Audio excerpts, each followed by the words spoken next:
Bowerman Toast, take 45, UPS Niner.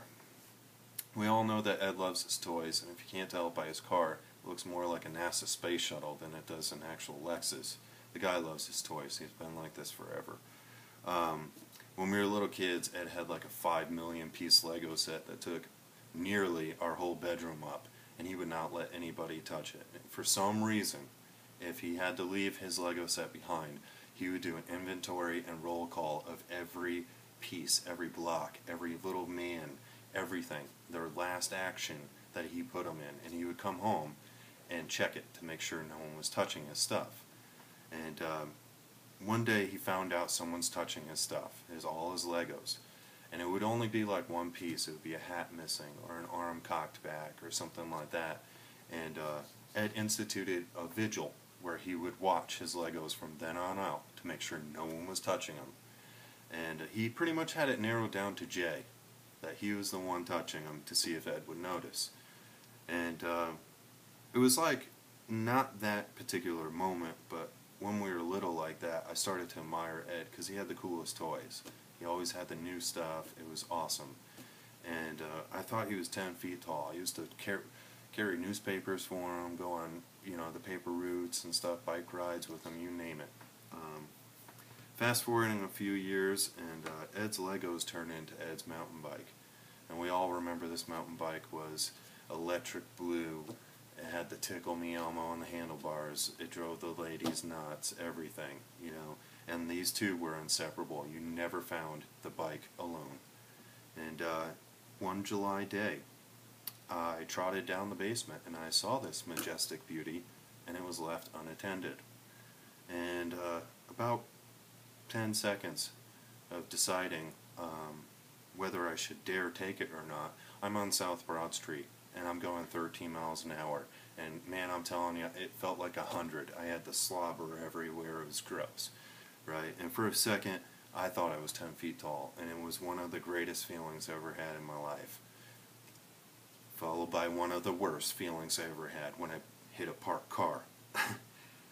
But when I woke up, it wasn't the fact that the bike was completely totaled, or this 350-pound morbid obese lady was straddling me like Seabiscuit and trying to give me CPR, even though I was conscious and alert.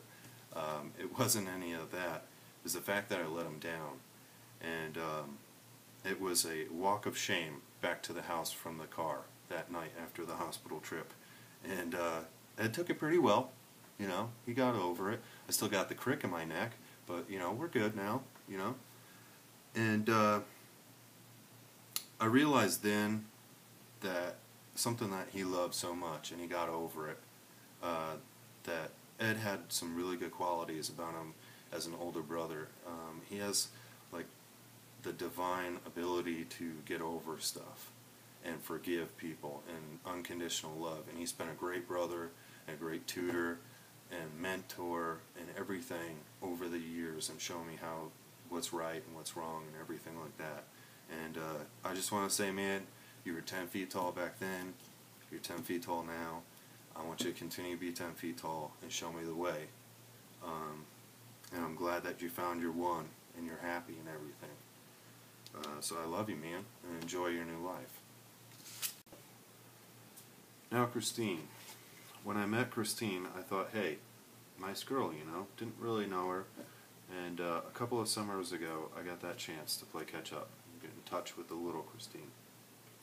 And it was pretty late, and me and Ed were working some physics problems. And upon entering Christine's room, which, by the way, was less of a bedroom and more like a shrine of porcelain dolls surrounded by a bed, we woke Christine up. Christine immediately sat erect in the bed, and it was like the exorcism of Christine Littlefield. And she swiveled her head 90 degrees and looked Ed dead in the eye and said, "Did you put the cake in the closet?"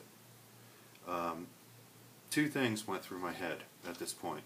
One was, how the hell do I get out of this room, and what's the fastest way? And the second was, there's more of us.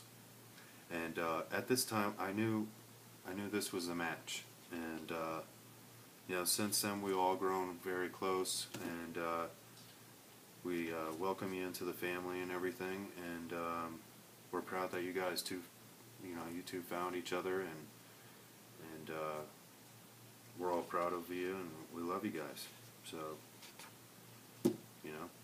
Bowerman out.